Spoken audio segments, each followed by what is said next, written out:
Kok UGM begitu ya? Ketika publik mengajukan informasi yang sudah jelas-jelas diputuskan terbuka, kok masih ngelawan gitu loh. Baik. Jadi tidak ada yang kami tutup-tutupi. Untuk apa kami tutupi? Untungnya pun nggak ada, Bang. Iya, kalau tidak ada untungnya bilang pada UGM, ngapain UGM untuk tutupi? Halo, pemirsa dan sahabat saran informasi dimanapun kalian berada, mudah-mudahan kalian sehat dan baik-baik saja. Ada kabar yang sangat menarik dan menghebohkan hari ini.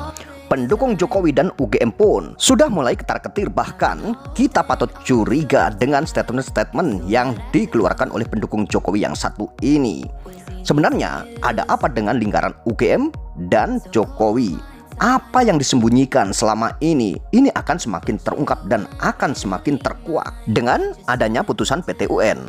Karena setelah ada putusan dari PT UN, ternyata pendukung Jokowi pun dan dari UGM sendiri masih saja tetap tidak mau menunjukkan ijazahnya, bahkan masih mengatakan mau menunjukkan ijazah Jokowi akan tetapi di pengadilan. Dari sini masyarakat bisa melihat apakah sebenarnya ada kong kali kong antara UGM dengan Jokowi. Mari kita sama-sama simak diskusi ini dan perdebatan ini, dan tentunya kita semua sebagai masyarakat akan tahu sebenarnya apa yang terjadi antara UGM dengan Jokowi dan kenapa mereka tidak dari awal menunjukkan ijazah Jokowi ke masyarakat. Bahkan harus banyak drama dan sandiwara dan terbongkar kebohongan-kebohongan di diskusi ini. Tidak ada kebohongan yang sempurna. Kebohongan hanyalah akan menghasilkan sebuah kepanikan-kepanikan. Memang sebenarnya pesan kami ya, UGM itu hanya ingin mengulur waktu ya. Mengulur waktu agar tidak memberikan dokumen-dokumen yang kita minta. Gitu. Kok UGM begitu ya? Oke. Sebuah institusi pendidikan yang kredibel, universitas salah satu yang tertua, yang paling punya kredibilitas. Ketika publik mengajukan informasi yang sudah jelas-jelas diputuskan terbuka, kok masih ngelawan gitu loh. Baik. UGM yang kami sayangkan itu mestinya bersama-sama dengan kami memberikan penjelasan ke masyarakat. Jadi apa yang kami minta ditunjukkan saja, yang seolah-olah ingin mengulur waktu atau ingin mengubur isu ini gitu. Begini Bang Lukas, ya kan saat ini ijazah asli baik itu SMA maupun S1 itu sudah disita oleh kepolisian dan sudah diserahkan kepada kejaksaan. Barang bukti itu saat ini berada di tangan kejaksaan. Ya kan, kalau untuk saat sekarang kami kan nggak bisa ngambil karena kami berharap proses hukum berjalan di pengadilan dulu. Ya kan, proses yang yang kuat dugaan kami ada tindak pidananya. Ya kan. Nah, yang kalau saat ini kemudian kami harus dipaksa untuk mengambil, saya rasa tidak tepat. Masa kami minta lagi dari jaksa? Sementara sudah disita melalui apa? Penetapan pengadilan. Penetapan pengadilan melakukan penyitaan barang-barang tersebut yang saat ini ada di kejaksaan. Gimana caranya, Bang Lukas? Kami harus meminta dari pihak dari pihak kejaksaan. Beginilah cara pendukung Jokowi untuk menghindar dari permasalahan ijazah yang seharusnya dikeluarkan dan diperlihatkan ke publik, akan tetapi dengan berbagai cara pendukung Jokowi mengatakan ijazah ada di kejaksaan. Dengan cara blundernya pendukung Jokowi yang seperti kita lihat, masyarakat akan semakin yakin bahwa sebenarnya ijazah Jokowi ada sebuah kejanggalan. Jadi pantas saja selama ini UGM sendiri bahkan Jokowi tidak pernah berani menunjukkan ijazah ke masyarakat. Karena kan perkaranya sudah bergulir, ya kan, sudah ada nomor perkara terhadap Roy Suryo, juga terhadap Dr. Tifa. Malah Dr. Tifa akan disidangkan tanggal 6 Agustus ini gitu loh, Bang Lukas. Nah gimana coba, saya tanya, gimana saran Bang Lukas? Ya kan, sementara kami punya barang sudah ada di kejaksaan.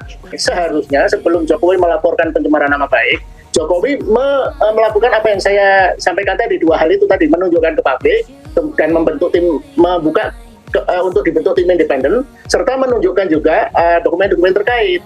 Nah kalau itu dulu dilakukan tidak perlu ada. Nah kalau itu terbukti semuanya valid, asli, kan orang juga akan maklum lah kalau Jokowi kemudian melakukan gugatan laporan pencemaran nama baik. Nah ini barang yang dipersoalkan belum jelas, tapi kok orang sudah dituduh melaporkan pencemaran nama baik. Nama baik siapa yang dicemarkan kalau ijazahnya belum jelas, kan itu. Oke, tanggapannya gimana Bung? Sudah jelas lah Bang Lukas.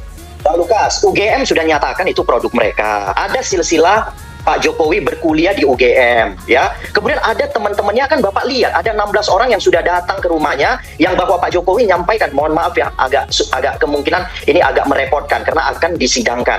Masa begitu banyak bukti-bukti, sementara yang disita pun udah 700 bukti, Bang Lukas. Masa kita nyatakan lagi itu palsu? Itu gimana sih metodenya itu? Kan bingung saya, Bang Lukas. Artinya gini lah, kalau Bang Lukas bersikeras untuk melihat kita nanti Bang Lukas waktu sidang di pengadilan itu sudah ada itu barangnya, ya kan? Jadi Bang Lukas datang ke pengadilan yang terkait dengan Dr. Tifa disidangkan, ya kan? Bang Lukas datang biar Bang Lukas bisa lihat secara jelas, karena di gelar perkara terlapor ini sudah dikasih lihat aslinya. Tetapi keluar daripada sidang ruang gelar perkara khusus, mereka nyampaikan juga yang asli itu adalah palsu. Itulah persoalannya, makanya permasalahan di polisi ini diteruskan sampai ke kejaksaan, dari kejaksaan diteruskan ke pengadilan, gitu loh Bang Lukas. Jadi jangan dibuat statement-statement yang seolah-olah membuat kami itu seolah-olah udah too late gitu. Nggak ada yang too late.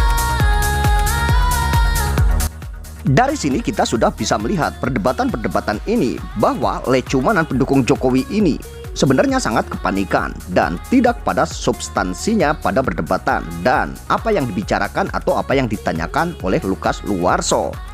Dan tentunya hal ini membuat kita semua semakin curiga sebenarnya ada apa di antara UGM dengan Jokowi sendiri. Pendukung Jokowi ini mengatakan kenapa masyarakat tidak pernah yakin bahwa ijazah Jokowi asli, padahal UGM sendiri sudah memberikan keterangan. Akan tetapi kita semua tahu keterangan dari UGM atau klarifikasi dari UGM hanya sebuah narasi, tidak pernah menunjukkan sebuah bukti. Dan ini yang menjadi pertanyaan masyarakat.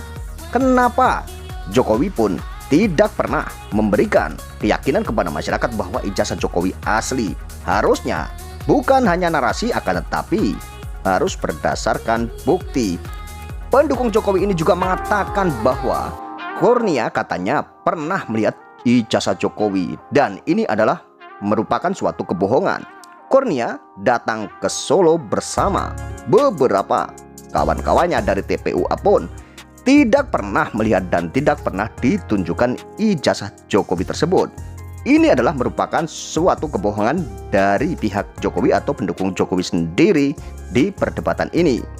Ya kan, dulu waktu Kurnia datang ke tempat Pak Jokowi, ya kan, masuk ke rumah Pak Jokowi juga dikasih lihat kok Bang. Kalau Abang datang secara personal waktu sebelum ada masalah hukum ini, kita kasih lihat juga kok Bang Lukas. Nggak ada yang sulit. Ini cuman memang dibuat, ya kan, seolah-olah ada perbuatan memalsukan, menggunakan, menjadi pejabat publik, itu aja, gitu loh. Tapi kita jangan lari ke sana, kita lari ke penegakan hukum. Kalau memang Bang Lukas sudah, istilahnya sudah menang gugatan pengadilan, PT UN, ya silakan lakukan eksekusi. Nantinya juga pihak daripada termohon akan memperlihatkan. Itu kan nggak masalah, ada proses kok semuanya. Silakan ditempuh aja prosesnya, gitu loh maksud saya. Oke, silakan Pak Lukas tanggapannya.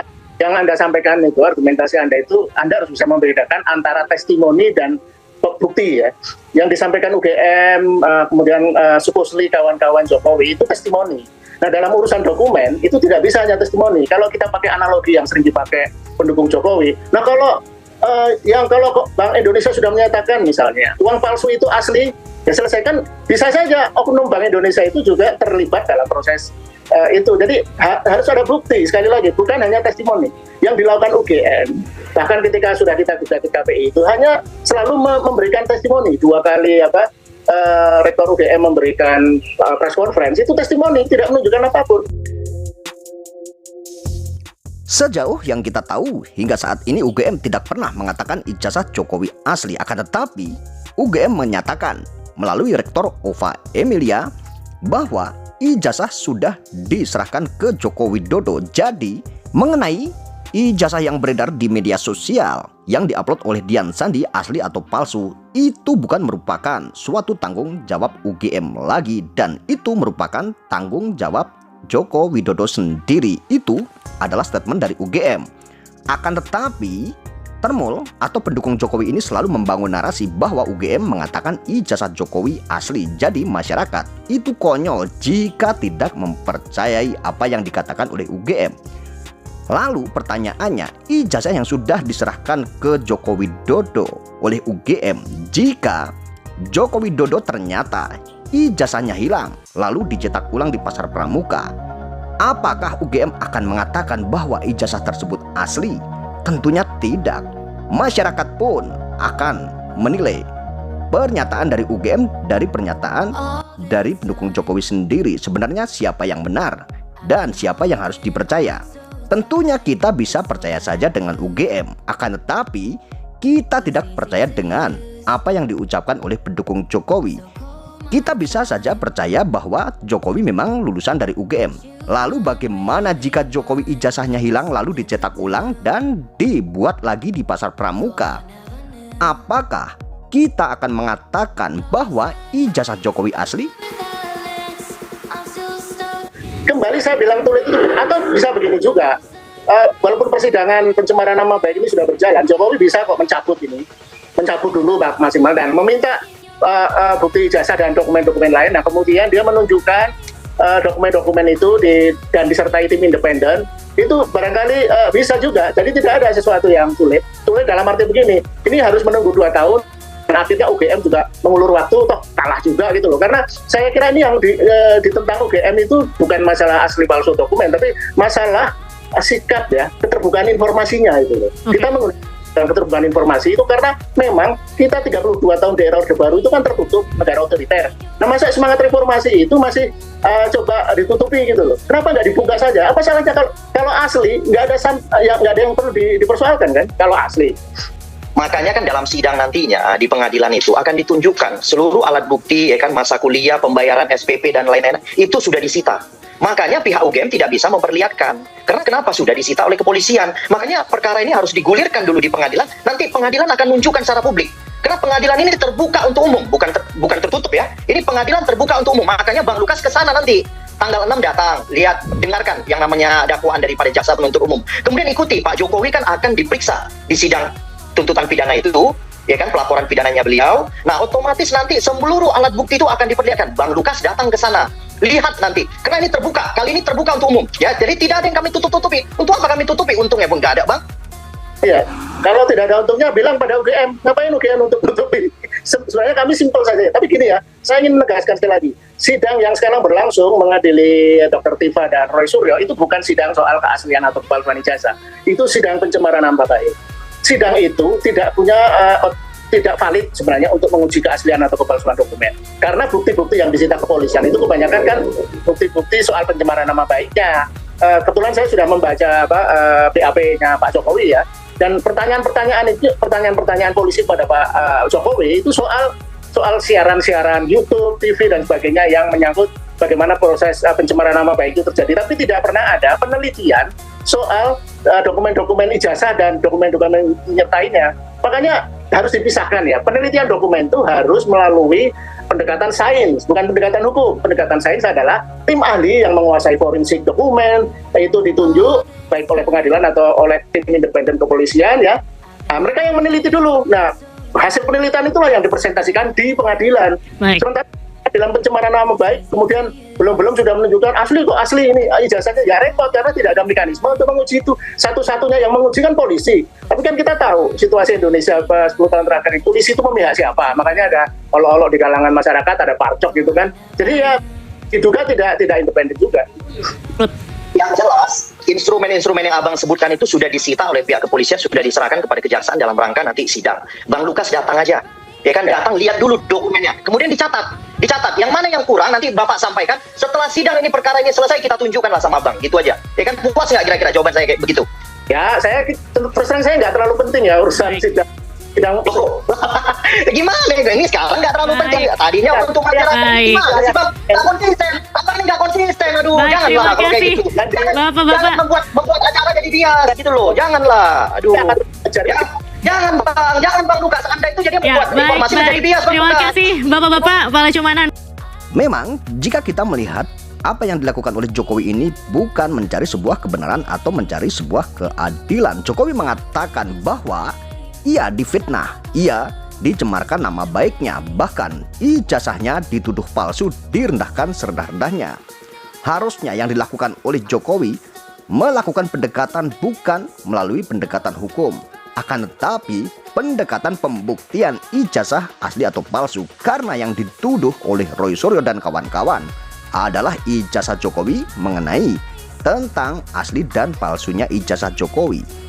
Akan tetapi Jokowi belum pernah membuktikan ijazah tersebut asli atau palsu, bahkan masyarakat tidak pernah tahu ijazah Jokowi itu asli atau palsu. Akan tetapi Jokowi tiba-tiba melaporkan beberapa orang yang mengatakan ijazah Jokowi itu palsu dan melaporkan beberapa anak bangsa yang menanyakan tentang keaslian ijazah Jokowi. Padahal Jokowi adalah mantan pejabat publik yang seharusnya dokumennya bisa diakses oleh publik dan diakses oleh masyarakat. Dan kita bisa membuktikan saat ini dan kita bisa berbicara sesuai fakta dan berbicara sesuai hukum.